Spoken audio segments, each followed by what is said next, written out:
section of it, they found these bricks underneath and brought them here. And so all the brickyards around Kingston used to imprint the name of the brickyard right on the brick. And this one says Bessemer, Youngstown, Block. And that was a brickyard further south. Very bigger, much bigger bricks, so better for roads. Out of here. But anyway, they were made into these paths. Little gullies were made so that when the horses went to the bathroom or when it rained, that would all be directed to the river, down out of the road. The Hudson River's quality has changed a lot over the years. So if we were looking at the Hudson River in 1970, we would be probably smelling it before we got to it. People would treat it as a dump, so they were dumping chemical waste and human waste and just treating it without respect. And luckily, that has stopped. More regulation has been put on the river to stop doing that, and it's cleaning it up. And actually, the wildlife is coming back more than it had been at the time. Guys, remember yesterday when we were talking about pollution, and we had the pictures of pollution and the refrigerator in the water and the trash bags in the water? Remember all that yesterday? Okay, that was what he was talking about. It was like there was trash, there was terrible chemicals in the water, okay? And rules have made it so they can't do that anymore. With the government.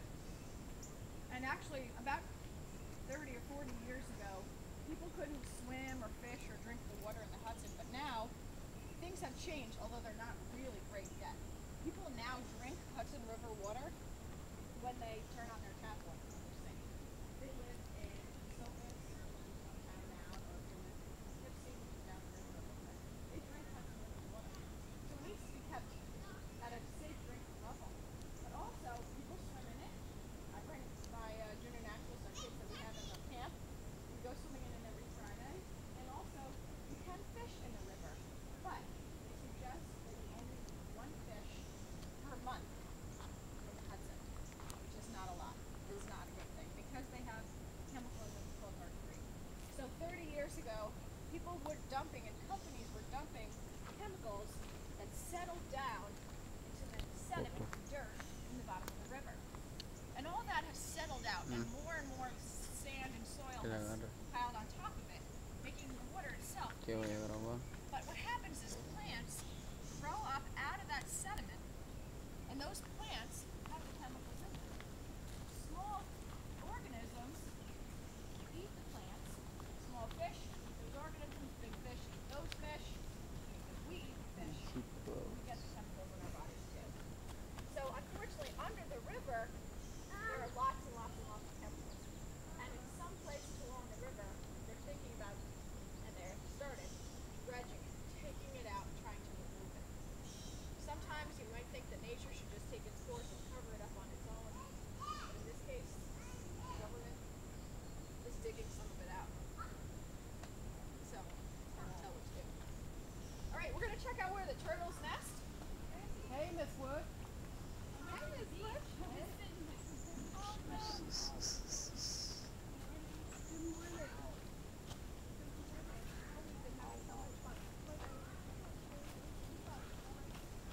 ¿Cuánto tiempo vas a grabar, güey? ¿Cuánto tiempo vas a grabar? No sé, güey.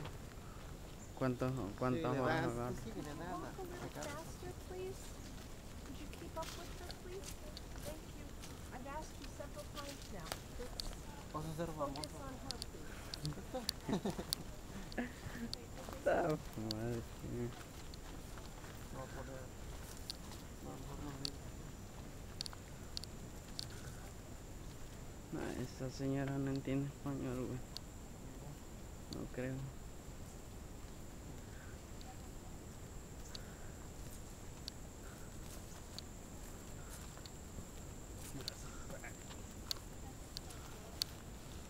Sí, aquí en la escuela estamos, ¿ok? So we'll just stop here for a second because I want to tell you about what this is.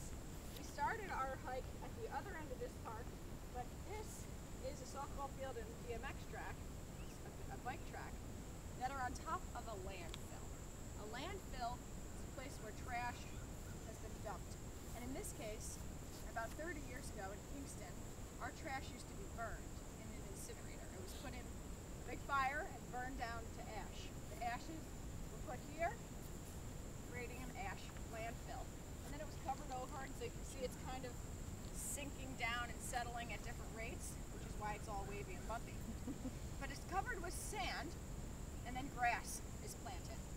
So having a grassy, sandy area on a peninsula is a perfect Photo. place for turtles to nest. Yeah, share this photo. And they do. And I'm going to show you where a turtle nests in a second. You meet two turtles and snapping turtles lay their eggs there. So we'll go over and check it out.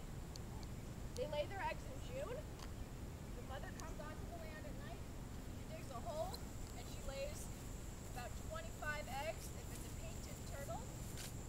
75 if it's a snapping turtle.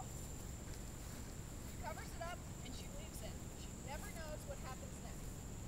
And they stay underground developing for 2 months. Where does she go? She just abandons the egg. She just goes off. Really? There's a lot of turtles that way. And then they stay underground until August when they hatch. Then they have to survive.